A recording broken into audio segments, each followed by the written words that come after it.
સોખડા સ્વામિનારાયણ મંદિર વિવાદ બાદ અલગ થયેલું પ્રબોધ સ્વામી જૂથ કરશે શક્તિ પ્રદર્શન। જી હા, અમદાવાદ આંગણે એક દિવસના સામૈયા સ્વરૂપે પ્રબોધ સ્વામી જૂથ શક્તિ પ્રદર્શન કરવા જઈ રહ્યું છે।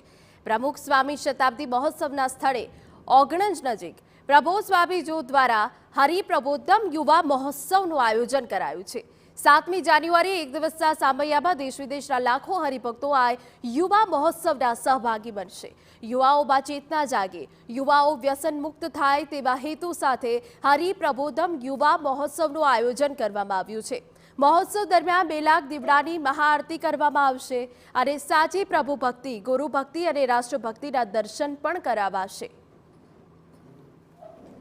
સ્વામીજીની અનુવૃત્તિની ભક્તિની કન્ટિન્યુટી માટે આ વખતે 7મી જાન્યુઆરીએ 19 સર્કલ પાસે અમે હરિપ્રબોધમ યુવા મહોત્સવ ઉજવી રહ્યા છે।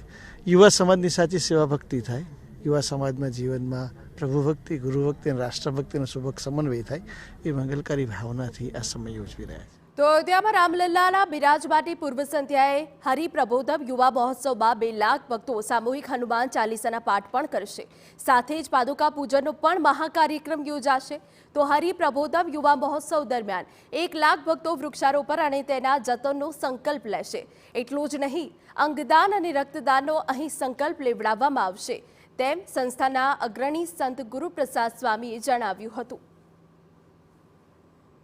કે છેલ્લા 500 વર્ષથી જે ઘડીની આપણે આતુરતાપૂર્વક રાહ જોતા હતા એ ઘડી એટલે અયોધ્યામાં રામલલ્લાની મૂર્તિ પ્રતિષ્ઠા મહોત્સવ એટલે એ પણ એક સાથે 2 લાખ ભક્તો ત્યાં હનુમાન ચાલીસાનો પાઠ કરે, 2 લાખ ભક્તો એક સાથે પાદુકાનું પૂજન કરવાનું, દર્શન કરવાનું સદભાગ્ય પ્રાપ્ત થાય અને બધા સંકલ્પબદ્ધ થાય કે 2 લાખ ઘરોમાં એ દિવસે 22મી જાન્યુઆરીએ જ્યારે ભગવાનની મૂર્તિ પ્રતિષ્ઠા થતી હોય ત્યારે પોતાના ઘરને દીપોત્સવી તરીકે મનાવે। આમ પ્રબોધ સ્વામી જૂથ વિવાદના વર્ષ બાદ પ્રથમ વખત ભક્તિના માર્ગે શક્તિ પ્રદર્શન કરશે।